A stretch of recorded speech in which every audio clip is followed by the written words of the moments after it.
Cerita 53. Yehoyada yang berani.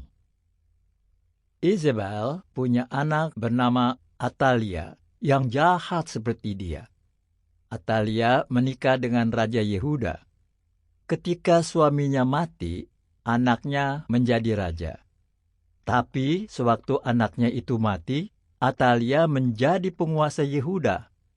Lalu dia berusaha melenyapkan semua keturunan raja. Maka dia membunuh siapapun yang bisa menggantikan dia sebagai penguasa, bahkan cucunya sendiri.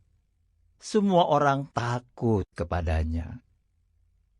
Imam besar Yehoyada dan Yehosheba istrinya tahu bahwa perbuatan Atalia sangat jahat.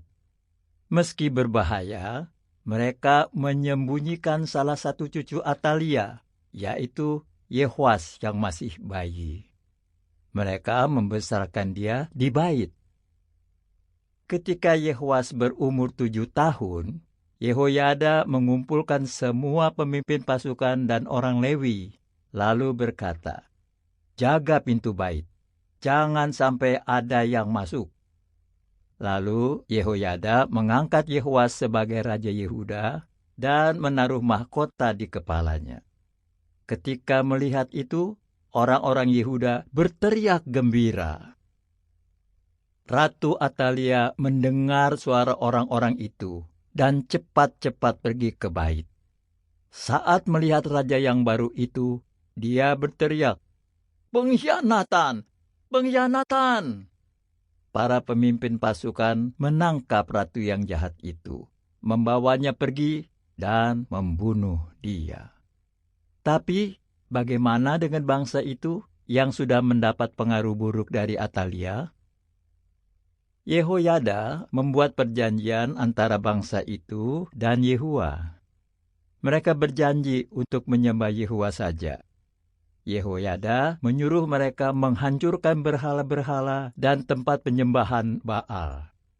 Dia menunjuk para imam dan orang Lewi untuk bekerja di bait, supaya bangsa itu bisa beribadah di situ lagi. Dia menyuruh pintu bait dijaga, supaya orang najis tidak bisa masuk. Lalu Yehoyada dan para pemimpin pasukan membawa Yehoas ke istana dan menyuruhnya duduk di takhta. Semua orang Yehuda bergembira. Mereka bisa menyembah Yehua, juga terbebas dari Atalia dan penyembahan Baal. Tindakan Yehoyada yang berani itu bermanfaat untuk banyak orang, bukan? Jangan takut kepada orang yang bisa membunuh tubuh, tapi setelah itu tidak bisa berbuat apa-apa. Takutlah kepada Dia yang bisa membunuh kalian, dan setelah itu berkuasa untuk melemparkan kalian ke Gehenna. Lukas 12 ayat 4 dan 5. Pertanyaan: apa buktinya bahwa Yehoyada berani? Menurutmu, apa Yehua bisa membantu kamu supaya berani? 2 Raja 11 ayat 1 sampai pasal 12 ayat 12. 2 Tawarikh 21 ayat 1 sampai 6 dan pasal 22 ayat 10 sampai pasal 24 ayat 16.